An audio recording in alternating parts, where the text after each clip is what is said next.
តោះសួស្តីពុកម៉ែបងប្អូនទាំងអស់គ្នាសូមស្វាគមន៍មកកាន់ channel របស់យើងខ្ញុំនេះជាក្រុមឡានរបស់យើងណាពុកម៉ែបងប្អូន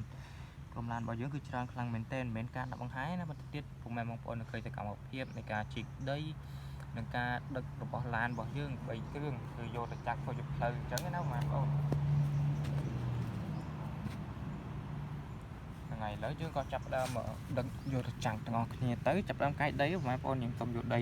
យកមកដាក់តែតិចសិនកុំឲ្យឯងយើងបាក់ទៅឆ្ងាយហ្នឹងខ្ញុំចាប់ផ្ដើមកាយដាក់ទាំងអស់ចាយដាក់ហើយ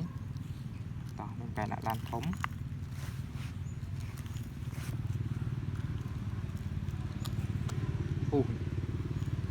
បូតដៃបងប្អូនរបូតដៃអីមិនធម្មតាណាអូខេតែគ្មានបញ្ហាទេដោយសារតែយើងតែយើងនេះគឺយើងអាចតវិញបានហ្នឹងហើយឥឡូវយើងបានតជាប់ហើយយើងក៏ចាប់តាមកាយដាក់ទៀតទៅ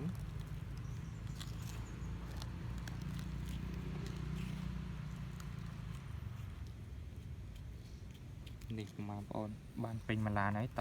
មួយឡានទី2របស់យើង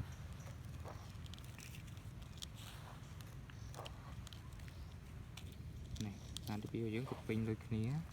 ទៅមកជាមួយនឹងឡានទី3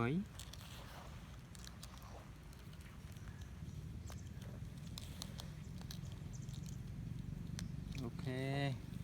ហ្នឹងហើយឡានទី3របស់យើងក៏ពេញដែរបងប្អូនតោះ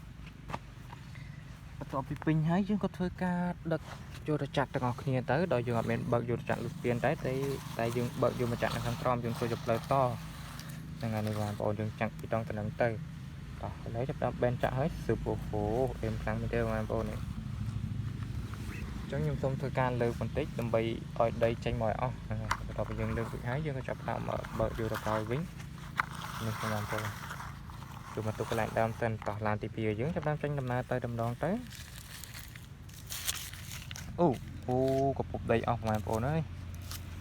ទៀតសន្ទុះផងនេះកពុបដីអស់លីងតោះអត់បញ្ហាទេនេះយើងក៏ចេញជាមួយនឹងឡានកូនបើរបស់យើងម្ដង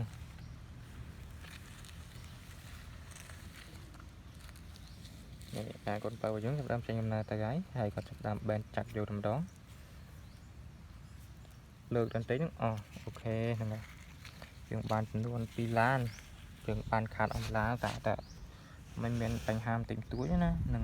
ហើយវីដេអូរបស់យើងក៏មានតែប៉ុណ្្នឹងឯងសូមអរគុណសម្រាប់ការទស្សនាវីដេអូនេះដើម្បីដល់ចប់ជួបគ្នានៅវីដេអូក្រោយកុំភ្លេចជួយ Subscribe នៅ Channel របស់ខ្ញុំអ្នកមួយផងដើម្បីទទួលបាននូវវីដេអូថ្មីជាច្រើនទៀតដែលខ្ញុំអាប់ឡូតទៅសូមអរគុណសូមជម្រាបលាជូនពរមានសុខភាពល្អស្នាមល្អទាំងអស់គ្នាបាយបាយ